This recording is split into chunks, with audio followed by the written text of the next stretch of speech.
I mean, it's good, but come on.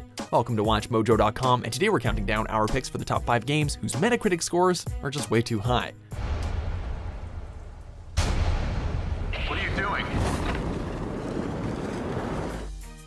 Before we begin, we publish new videos every day, so be sure to subscribe for more great content.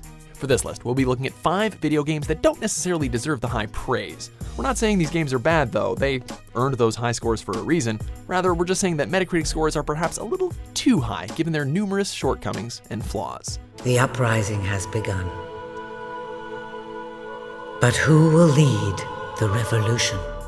Number 5, Fable 3.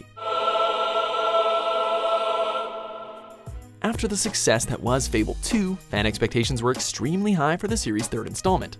While it was a perfectly serviceable experience, many gamers think that the game's 80 Metacritic score is just a bit too high. Critics enjoyed the game for its storytelling, humor, and world building, but criticized its lack of innovation.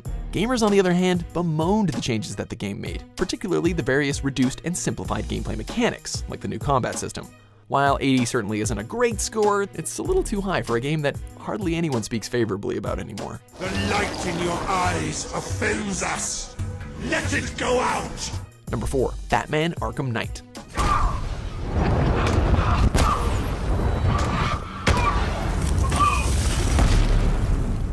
Even ignoring the disastrous PC launch, the PS4 version's 87 is way too high for this otherwise recycled and predictable experience. Don't get us wrong, Arkham Knight is still a pretty darn good game. It's exceptionally produced, the world is the best Gotham we've ever seen, and the combat and gameplay mechanics are as good as they've ever been.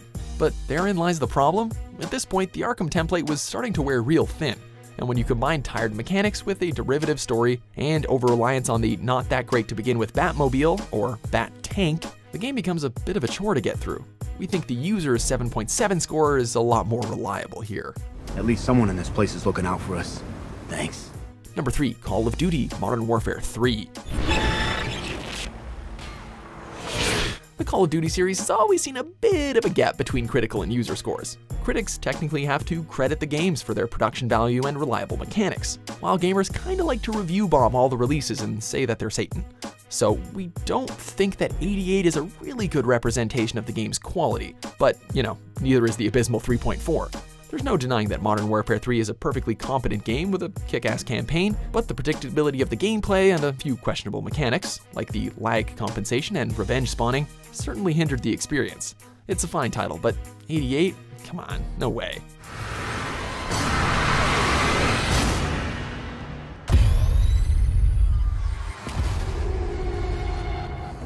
Number 2, Dragon Age 2.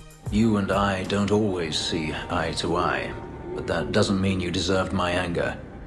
I owe you an apology. Like Fable 3, Dragon Age 2 had a lot to live up to. Unfortunately, it just couldn't stick the landing, although you certainly wouldn't know it by looking at the critic reviews. The 82 score suggests a pretty darn good game, and while many critics admitted that it had various flaws, they still called it an expansive and exciting RPG.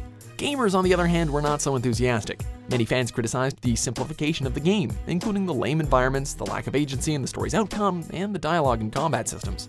It's fine for casual RPG players, but it's a disgrace to the Dragon Age name, and its 82 score is nowhere near deserved. So that's it. That's the whole story. Number 1, Grand Theft Auto 4. We're all looking for that special someone. Okay, we can understand how Grand Theft Auto 4 has a score of 98. The story was great, and most importantly, it changed the gaming landscape with its open world design. What? Paved the way for modern open world titles? That's not true. The story was basically film caliber, and its version of totally not New York City was one of the best we've ever seen. That said, a 98 with nearly 50 perfect scores? It's not that good. Even upon release, this game was criticized for somewhat boring missions. Its heavy driving physics, the bland and kind of fuzzy graphics, and the annoying friendship system, among other things. It's a fantastic game, and definitely a classic, but we'd stop short of calling it the second best video game of all time, as Metacritic would have you believe. I'm the one who survived. Do you agree with our picks? Check out these other great clips from WatchMojo and subscribe for new videos every day.